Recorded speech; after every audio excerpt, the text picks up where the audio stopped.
Bab 2476 Kesemek Lunak 1. Setelah mendengar kata-kata Xuanwu, baik Zhu Kuei maupun Tu Yunlie merasa sangat serius. Mereka tahu betul bahwa Zhang Yi mampu memimpin seluruh kerajaan Huasu untuk mengalahkan Kekaisaran Wuluan, dengan memusatkan sumber daya negara untuk memperkuat tubuh manusia Ling tersebut. Namun, metode seperti itu membutuhkan banyak waktu untuk persiapan sebelumnya, dan tidak dapat digunakan secara tergesa-gesa. Kedua, apakah sepadan bagi Zhang Yi untuk membayar harga yang begitu mahal demi menyelamatkan mereka bertiga? Setelah mempertimbangkan berbagai pilihan dalam pikiran mereka, ketiganya tak kuasa menahan senyum kecut. Mereka sebenarnya tidak memiliki nilai itu untuk sampai membuat Zhang Yi turun tangan. "Hei, apa yang kalian tunggu?"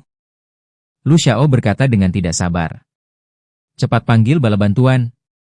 Aku akan memberi kalian waktu 20 menit. Jika manusia terkuat itu tidak datang, aku akan membunuh kalian semua."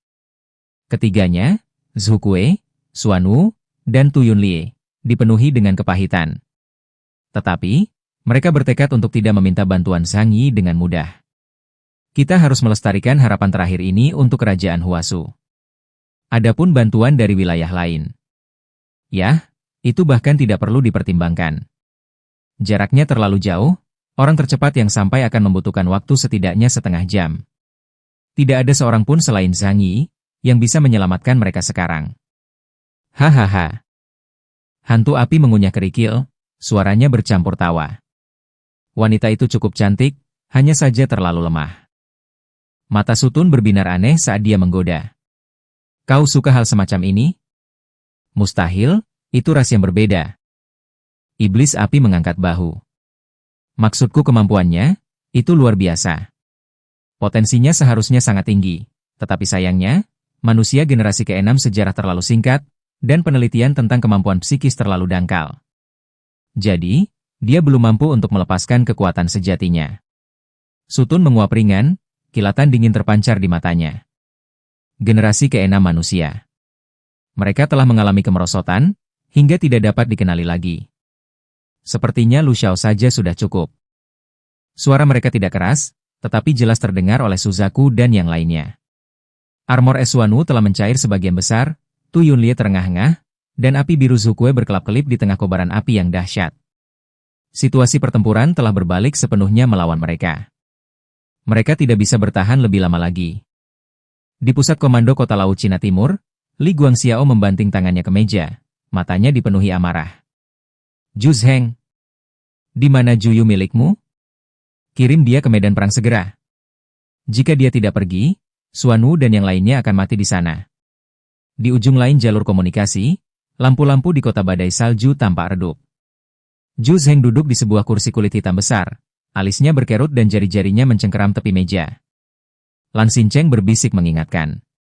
"Komandan, luka Xuanwu cukup serius. Jika ini terus berlanjut, mereka mungkin akan..." Zhu Zheng tidak menjawab. Dengan mata terpejam, wajah Juyu yang dingin dan cantik muncul dalam benaknya. Itulah kartu trufnya, kartu truf terakhirnya. Jika dia melakukan sesuatu, dan terjadi kesalahan, dia, sebagai panglima tertinggi wilayah Jiangnan, tidak akan punya apapun lagi untuk diandalkan. Karena pengaruhnya sudah lemah di wilayah Jiangnan, kehadiran Zhang Yi menekannya selama 5 tahun penuh. Tanpa perlindungan Juyu, dia mungkin sudah digulingkan sejak lama. Zhu Zheng berkata dengan suara berat. "Tunggu sebentar lagi." Raungan marah Li Guangxiao terdengar melalui alat komunikasi. "Tunggu. Jika kalian menunggu lebih lama lagi, tidak akan ada seorang pun yang tersisa." Alis Zhu Zheng berkedut, dan akhirnya dia menghela napas. "Aku akan mencoba menghubungi Keyes." Li Guangxiao terdiam sejenak, lalu menarik napas dalam-dalam dan berkata, "Seharusnya kau melakukan ini sejak lama. Sejujurnya, semua orang tahu bahwa ketika menghadapi serangan dari ras peradaban kuno, satu-satunya orang yang dapat mereka andalkan adalah Zhang Yi. Bahkan setelah 5 tahun pengembangan, setelah menguasai seluruh sumber daya Kekaisaran Wuluan, dan memperoleh metode meditasi manusia bulan dari Zhang Yi, kerajaan Huasu tiba-tiba menyaksikan lonjakan individu-individu yang kuat. Bahkan, manusia super setingkat uskup pun telah muncul di beberapa wilayah utama. Namun, saat ini, mereka yang memiliki kekuatan super sekitar 30.000 poin, tidak lagi mampu mengubah situasi keseluruhan pertempuran. Zhu Zheng mengerutkan kening dalam-dalam. Tetapi pada akhirnya, dia tidak punya pilihan selain menelan pil pahit dan menghubungi nomor Zhang Yi. Kota Tianhai, lantai teratas benteng Tianhai. Zhang Yi duduk dengan tangan bersilang di titik tertinggi, memandang ke bawah ke malam yang gelap. Sebuah senapan sniper pertahanan kota yang besar, dingin, dan senyap berdiri di sampingnya. Senjata paling ampuh yang pernah diciptakan Lu Keran, jika dipadukan dengan kemampuan Zhang Yi, dapat mengunci target sejauh 200 km, dan melancarkan serangan penembak jitu yang sangat dahsyat. Bahkan, manusia super setingkat ksatria pun akan sangat waspada terhadapnya. Zhang Yi ada di sini, dia menunggu musuh manapun yang berani menyerang. Kota itu sunyi dan tertib, dengan lampu-lampu menara pertahanan yang berkedip-kedip. Kakak, teman lamamu memanggilmu. Perangkat komunikasi itu berbunyi bip, dan Zhang Yi mengangkat alisnya. Zhu Zheng? Senyum main-main muncul di bibirnya. Dia sangat menyadari masalah yang terjadi di perbatasan kedua wilayah tersebut. Lagi pula, di seluruh kerajaan Huasu. Jika ada tanda-tanda kepanikan, tidak seorang pun akan berani berdiam diri tentang pergerakan apapun. Mereka sangat ingin seluruh negeri mengetahui hal ini, agar mereka bisa mendapatkan bantuan dari orang lain. Zhang Yi dengan tenang memerintahkan sistem cerdas untuk terhubung ke komunikasi. Di layar, wajah Zhu Zheng dipenuhi kecemasan. Saudara Zhang Yi, kita tidak bisa bertahan lebih lama lagi. Kota Anma, tempat bertemunya Laut Cina Timur dan Jiangnan, sedang diserang besar-besaran oleh ras peradaban kuno. Mereka dapat mengendalikan magma, dan telah membakar sebagian besar wilayah, menyebabkan kematian dan luka-luka yang tidak terhitung jumlahnya, di kalangan para warga sipil. Xuan Wu, Zhu Kuei, dan Tu Yunlie pergi menghadapi musuh, dan mereka semua telah terluka parah. Sekarang aku tidak punya pilihan selain menelan harga diriku, dan memohon padamu untuk keluar dari pengasingan. Setelah mendengar hal itu, Zhang Yi bertanya dengan tenang. Di mana Juyu? Zhu Zheng sudah menyiapkan alasannya. Dia melirik Juyu di sampingnya, menghela napas, dan berkata, Kota Anma sangat dekat dengan kota badai salju. Juyu perlu melindungi kota badai salju, jadi... Zhang Yi menyela perkataannya. Apakah itu untuk melindungimu? Zhu Zheng berkata pelan. Tidak. Baiklah, kita sudah sangat akrab, tidak perlu membuang waktu. Putar kameranya agar aku bisa melihat. Dia perlu menilai tingkat peradaban pihak lain, sebelum memutuskan apakah akan mengambil tindakan atau tidak. Dia tidak tertarik membantu Zhu Zheng. Namun, dia masih sangat tertarik untuk mengambil kesempatan menjarah beberapa sumber daya dari peradaban lain. Karena pihak lainlah yang memulai konflik, penyelesaian secara damai tidak mungkin dilakukan. Jika dia telah memastikan pihak lain lebih lemah darinya, maka maaf, Zhang Yi harus menunjukkan jati dirinya yang sebenarnya. Zhu Zheng segera meneruskan semua rekaman itu kepada Zhang Yi. Zhang Yi memanggil Yang Xin dan memainkan adegan itu dengan kecepatan 7 kali lipat. Alisnya langsung berkerut. Bahkan Xuan Wu, Zhu Kuei, dan Tu Yunlie butuh waktu selama ini untuk mengalahkannya? Kenapa manusia magma ini begitu lemah? Yang Xin meliriknya dengan acuh tak acuh. Mau pergi membantu? Zhang Yi menyipitkan mata, dan memandang ke langit. Pada hari pertama setelah segel dibuka, masih ada beberapa individu yang bertindak gegabah, yang tidak menyadari kematian mereka sendiri. Saya hanya butuh waktu kurang dari 1 menit, untuk pergi dan kembali. Jadi, tidak masalah untuk pergi, dan sedikit bersenang-senang. Lagi pula. Zhang Yi menyeringai, memperlihatkan giginya yang dingin. Banyak orang yang menganggap generasi ke-6 manusia itu lemah, sasaran empuk. Aku juga perlu menemukan kekuatan yang tidak mengetahui keterbatasannya sendiri, untuk menegakkan otoritasku dan memberitahu mereka, bahwa aku, Zhang Yi, dan kota Tianhai kami bukanlah orang yang bisa dianggap remeh. Bab 2477 Kesemek Lunak 2. Setelah memastikan, bahwa Lu Xiao hanyalah sampah dengan indeks kemampuan lebih dari 30.000 poin, Zhang Yi memutuskan untuk pergi dan melihatnya sendiri. Dia kembali menghubungi nomor Zhu Zheng, dan Zhu Zheng juga menunggu dengan cemas. Setelah sambungan telepon terhubung, dia buru-buru bertanya. Saudara Zhang Yi, aku mohon, tolong datang. Kami membutuhkanmu. Jika kau tidak pergi, Xuan Wu dan yang lainnya akan terbunuh dalam pertempuran. Ekspresi Zhang Yi tenang, dan suaranya dalam. Aku harus melindungi kota Tianhai. Jika aku pergi, siapa yang akan menekan gangguan kuno di sini? Biasanya, pada saat-saat seperti ini, saatnya untuk menegosiasikan persyaratan. Zhu Zheng hampir berteriak. Kota Tianhai aman untuk saat ini. Kau sudah mengintimidasi Rasmutan di sana. Tapi jika kota Anma jatuh, seluruh front selatan akan runtuh. Kumohon, Zhang Yi, kau satu-satunya yang bisa melawan mereka. Selama Anda bersedia membantu, mintalah apapun yang Anda butuhkan dari kedua wilayah kami. Tatapan Zhang Yi beralih ke proyeksi holografik, yang menyiarkan siaran langsung di sampingnya. Dalam adegan tersebut, sosok Lu Xiao berdiri gagah di tengah lautan api. Tubuh besar Xuanwu tergeletak di tanah dengan baju zirah tebalnya hancur di banyak tempat, Zukue hampir jatuh pingsan, dan Tu Yunlie memuntahkan darah. Di hadapan mereka, aura anggota klan Jurong sekuat gelombang laut, dan gelombang api merah menyala hampir menutupi seluruh pemandangan. Itu hanyalah klan Jurong setingkat uskup putih. Zhang Yi menguap malas. Mereka hampir tidak memenuhi syarat untuk saya melakukan perjalanan ke sana. Dia berbalik dan melihat keluar jendela. Langit malam diterangi oleh cahaya merah yang jauh. Kota Tianhai aman untuk saat ini, katanya pelan. Ingat ini, kalian berhutang budi padaku. Di mata Zhang Yi, kedua distrik itu sama miskinnya dengan pengemis, dan dia benar-benar tidak membutuhkan apapun dari mereka. Mari kita berhutang budi padamu untuk saat ini, dan memintanya lagi saat kamu membutuhkannya nanti. Zhu Zheng langsung setuju.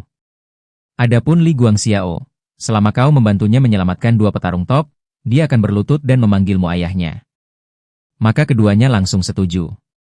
Zhang Yi mengakhiri komunikasi, dan berdiri dari kubah bulat raksasa benteng Tianhai. Dia meregangkan badan dan berkata kepada Yang Xin. Aku akan pergi ke sana dulu. Segera beritahu aku jika terjadi sesuatu. Aku akan kembali dalam 1 menit. Zhang Yi dapat melakukan perjalanan menembus ruang angkasa, dan jarak yang dapat dia capai dengan membuka gerbang dimensi, telah mencapai 50.000 meter, sehingga jarak beberapa ratus kilometer tidak dianggap jauh. Langit yang berkobar-kobar menyerupai gerbang neraka yang robek.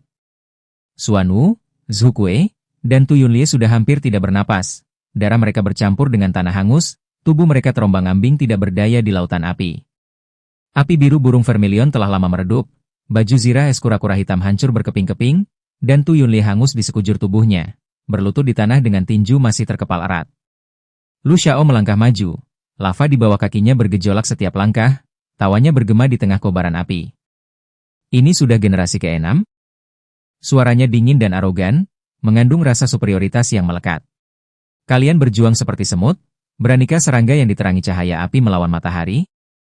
Dia mengangkat tangan kanannya, kobaran api yang berkumpul di telapak tangannya memantulkan langit dan bumi, lalu berbisik.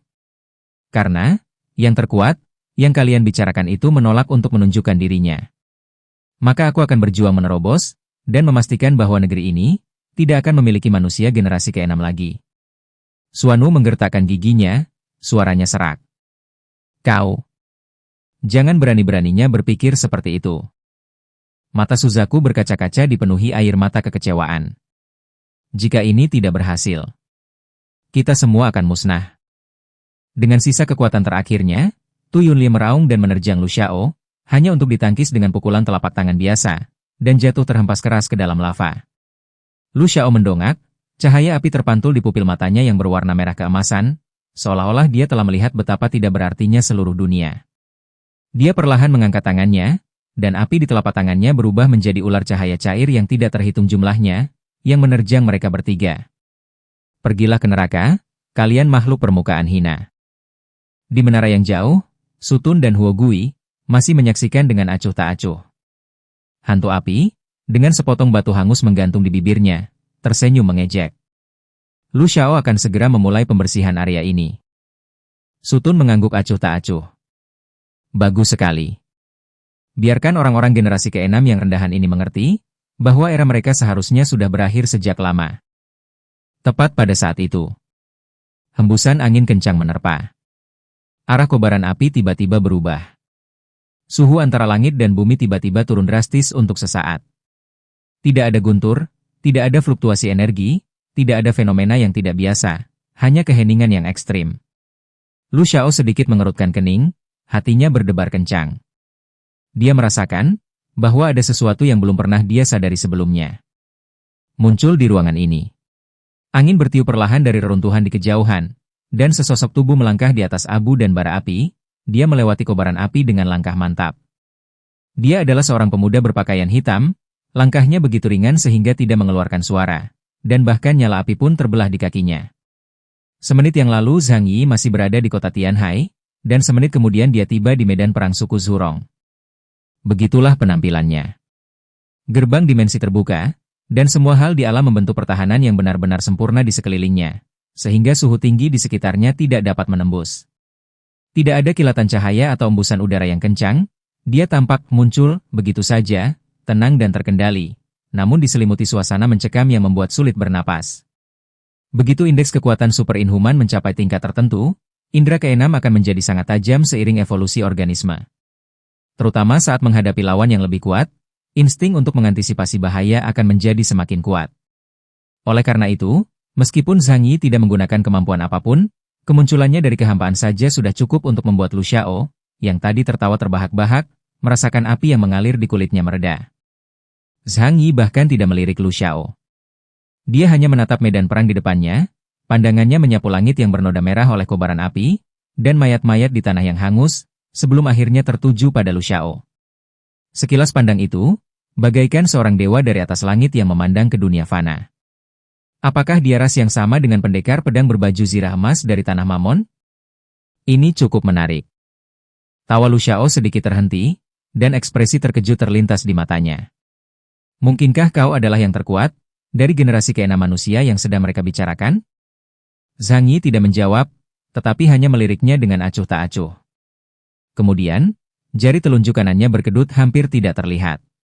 Tidak terjadi fluktuasi energi atau fenomena yang tidak biasa. Dunia langsung menjadi sunyi. Lu Xiao ingin melanjutkan sindirannya, dan senyum tipis muncul di bibirnya. Namun pada saat itu, tubuhnya tiba-tiba kaku. Menebas. Suara yang sangat samar. Daging itu terpotong bersamaan dengan udara, dan daging itu, yang mampu menahan panas magma yang ekstrim, sebanding dengan emas dan besi. Suara saat daging itu dipotong sangat renyah. Sebelum senyumnya memudar, tubuhnya, seperti kaca, mulai retak tanpa suara, dengan garis-garis halus muncul dari bahunya hingga pinggangnya, dan dari pinggangnya hingga kakinya. Garis vertikal dan garis horizontal, yang disusun dalam pola berselang-seling dan merata, menciptakan serangkaian persegi yang khas di tubuhnya. Itu adalah pembagian spasial, atau lebih tepatnya, bentuk pemisahan yang lebih canggih. Senyap, tidak terlihat, bahkan tanpa lintasan serangan atau tindakan inisiasi. Begitu pikiran Zhang Yi terbentuk, serangannya sudah mengenai sasarannya dengan tepat. Lu Xiao menundukkan kepalanya, rasa takut muncul di matanya untuk pertama kalinya. Dia mencoba berbicara, tetapi kemudian dia menyadari sepotong tengkoraknya yang tajam, dan bersudut terlepas, dagu, hidung, mata. Dia melihat tangannya perlahan jatuh di udara, nyala api masih berkedip-kedip di ujung jarinya. Dia melihat tubuhnya hancur berkeping-keping, melayang tanpa suara ke udara. Seluruh proses itu berlangsung sangat sunyi. Tidak ada ledakan, tidak ada teriakan apapun. Hanya suara angin yang menerpa abu. Teori benang dimensi. Serangan ini memiliki kemampuan untuk mengekstrak dan memisahkan secara seragam semua hal dalam radius 3000 meter ke dalam sistem spasial. Bab 2478 Kesemek Lunak 3. Api padam, dan dunia kembali sunyi. Wajah Lu Xiao yang masih tersenyum, tetap terbayang dalam kehangatan udara. Tetapi, tubuhnya telah lama berubah, menjadi potongan-potongan kecil daging yang tidak terhitung jumlahnya, terbakar dan perlahan-lahan menghilang. Senyum itu lenyap bersama cahaya yang memudar, seolah-olah tidak pernah ada sebelumnya. Lu Xiao bahkan tidak menyadari bahwa dia sudah meninggal. Semuanya membeku selama beberapa detik. Keheningan antara langit dan bumi hancur, oleh desahan ketakutan sesaat kemudian. Sang pemangsa kekosongan dan iblis api di menara itu berdiri, mereka berdua membeku di tempatnya. Pupil mata iblis api menyempit, suaranya serak. Ini tidak mungkin terjadi. Lu Xiao sudah mati, dia benar-benar mati. Bagaimana? Bagaimana dia mati? Apa yang dilakukan orang itu? Sutun menatap Zhang Yi dengan saksama, ekspresinya berubah serius untuk pertama kalinya, keringat dingin mengalir di pelipisnya. Lu Xiao. Seorang pemain setingkat uskup putih. Benar-benar musnah dalam satu serangan? Sebenarnya siapa orang ini? Catatan, jangan tanya mengapa mereka juga menyebutnya uskup putih, itu hanyalah terjemahan. Dia berbisik dengan suara serak. Bukan manusia. Dia jelas bukan manusia. Karena Zhang Yi dan orang-orang yang baru mereka temui, seperti Zhu Kuei, Xuan Wu, dan Tu Yunlie, sama sekali tidak tampak seperti tipe makhluk dari ras yang sama. Jika demikian, mengapa kesenjangan kekuatan mereka begitu besar? Ujung jari iblis api itu sedikit bergetar, dan apinya secara naluriah perlahan meredup, seperti binatang buas yang secara otomatis merendahkan diri di hadapan makhluk yang lebih perkasa. Itu bahkan bukan sesuatu yang dia lakukan dengan sengaja. Melainkan, naluri fisiknya mengalahkan pemikiran mentalnya. Xuan Wu, Zhu Kuei, dan Tu Yunlie tetap dalam posisi bertarung mereka. Tetapi, mereka tidak dapat bergerak. Tubuh mereka tersentak hampir saat bersamaan, dan kemudian ekspresi tidak percaya membeku di wajah mereka.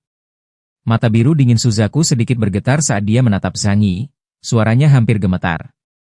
Apakah dia benar-benar masih manusia?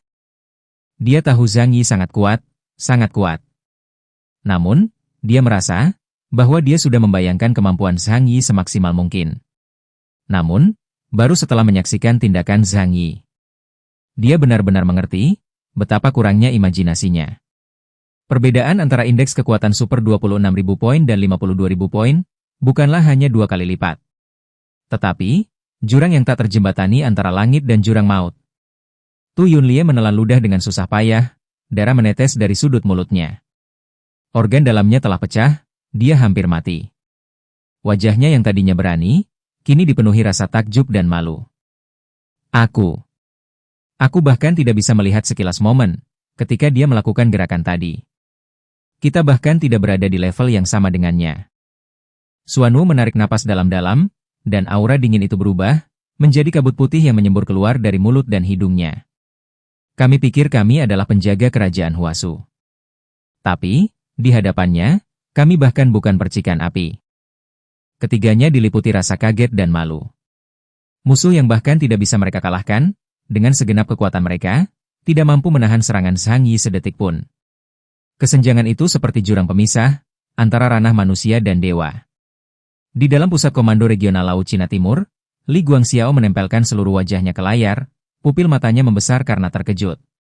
Beberapa detik kemudian, dia menghembuskan napas berat, jakunnya bergerak-gerak. Astaga! Dia ini benar-benar monster. Dia menyeringai dan tertawa terbahak-bahak, nadanya dipenuhi dengan kegembiraan dan kebanggaan yang tidak tersembunyikan. Orang ini benar-benar di luar jangkauan kita. Dia sudah mencapai dimensi lain. Dia menoleh ke ajudannya. Catat ini. Mulai sekarang, tingkat kekuatan tempur kerajaan Huasu perlu didefinisikan ulang. Sementara itu, di kota Badai Salju, Zhu Zheng hampir melompat dari kursinya, membuat dokumen-dokumen berserakan di lantai. Dia membunuh inhuman perkasa itu dalam sekejap. Suaranya dipenuhi dengan keterkejutan dan ketidakpercayaan. Ini tidak mungkin terjadi. Bahkan, Hou Tu mungkin tidak bisa melakukan ini kan? Melihat profil Zhang Yi yang tenang, dan tanpa acuh tak acuh. Dia tiba-tiba merasa bahwa orang itu tampak agak familiar. Sepertinya dia memiliki perasaan yang sama ketika pertama kali melihat penampilan Bai Longzi 2 tahun yang lalu. Kekuatan yang luar biasa, dan keagungan yang luar biasa. Mata Lan Xincheng membelalak, dan dia tergagap. Ini sudah melampaui batas kemampuan makhluk luar biasa. Kekuatannya praktis seperti kekuatan dewa. Dada Zhu Zheng naik turun, napasnya berubah menjadi cepat, dan ekspresinya sangat rumit. Dia bukan manusia lagi. Gumamnya. Dia telah melampaui semua batasan. Di belakang mereka, Juyu berdiri dengan tenang, wajahnya tampak santai. Namun mata gelap itu sedikit bergetar, dan badai dahsyat telah berkecamuk di dalam hatinya. Dia menatap Zhang Yi di layar, tatapannya sangat kompleks. Itu campuran antara keheranan, kekaguman, dan sedikit kegembiraan yang tidak dapat dijelaskan. Di medan perang, api telah padam sepenuhnya. Angin bertiup lagi, mengaduk abu yang berserakan di seluruh tanah tandus. Sosok Zhang Yi masih berdiri tegak di tanah yang hangus itu, Ekspresinya tetap acuh tak acuh, seolah-olah dia baru saja melakukan sesuatu yang sangat biasa. Dengan sedikit gerakan ujung jarinya, bola energi berwarna emas gelap perlahan berkumpul, dan terserap ke telapak tangannya. Itulah sumber kekuatan Lu Xiao. Itu murni, intens, dan mengandung kekuatan berapi-api untuk membakar segalanya. Zhang Yi dengan santai menyegelnya ke dimensi lain. Ekspresinya setenang seolah-olah dia sedang mengambil kerikil. Xuan Wu berusaha berdiri, tubuhnya yang besar dan seperti gunung dipenuhi bekas hangus. Dia menatapnya dengan kekaguman yang tulus, suaranya serak. Tuan Keyes. Serangan apa tadi? Zhang Yi menoleh, matanya acuh tak acuh, senyum tipis terukir di bibirnya. Ini hanya trik kecil. Saya menyebutnya, dekomposisi benang dimensional. Suzaku sedikit melebarkan matanya, dan bergumam berulang kali. Dimensi. Resolusi benang? Tu Yunlie tersenyum getir, dan menyeka darah dari sudut mulutnya. Itu benar-benar nama yang mengagumkan. Zhang Yi tidak menjelaskan lebih lanjut, tetapi hanya melihat sekeliling. Nadanya santai seolah-olah dia sedang bertanya tentang cuaca. Ku dengar. Ada ras peradaban kuno yang sangat kuat di sini? Dia melirik ke sekeliling, pandangannya tertuju pada runtuhan di kejauhan, arah tempat Sutun dan Huo Gui berada. Tetapi, dia dengan cepat mengalihkan pandangannya. Kedua orang itu tampaknya tidak terlalu kuat. Di mana letaknya? Dia bertanya dengan rasa ingin tahu. Kesunyian. Suasananya sangat sunyi. Ketiga orang itu saling memandang, ekspresi mereka sangat rumit. Zukue tidak kuasa menahan diri untuk menggigit bibir, dan terbatu pelan. Itu yang baru saja kamu tangani. Zhang Yi terdiam cukup lama, dan ketiganya pun ikut terdiam. Setelah terdiam cukup lama, Zhang Yi menghela napas dan berkata, kalian harus berlatih lebih giat mulai sekarang. Ketiga orang itu diliputi rasa malu. Meskipun mengalami luka serius, wajah mereka tetap memerah. Tatapan Zhang Yi beralih acuh tak acuh ke kejauhan. Orang-orang itu berpura-pura menjadi ahli, mereka tampaknya memiliki beberapa keahlian. Di kejauhan, Sutun dan Huo Gui, di menara tetap membeku di tempatnya. Iblis api menelan ludah, dan berkata dengan suara rendah dan serak. Dia mengawasi kita. Tatapan mata Sutun dingin, dan api di tubuhnya telah lama padam, hanya menyisakan rasa takut yang membakar hatinya. Zhang Yi bahkan tidak repot-repot melihatnya untuk kedua kalinya, dan langsung mengangkat kakinya lalu berjalan maju. Angin tak berhembus di bawah kakinya, dan abu berputar-putar mengikuti langkahnya, menciptakan suasana yang menyeramkan dan mencekam. Satu-satunya suara di dunia hanyalah suara langkah kakinya. Tenang dan jernih, namun seperti genderang perang, itu bergema di hati setiap makhluk hidup. Pada saat itu, entah itu Sutun, Huo Gui, atau kura-kura hitam, burung vermilion, dan Tu Yunlie. Pikiran yang sama muncul di hati mereka. Dia bukan seorang pejuang, dan dia juga tidak datang ke sini untuk bertarung. Mereka bahkan tidak berada di level yang sama. Jadi, bagaimana mungkin mereka bisa bertarung? Zhang Yi adalah hakimnya.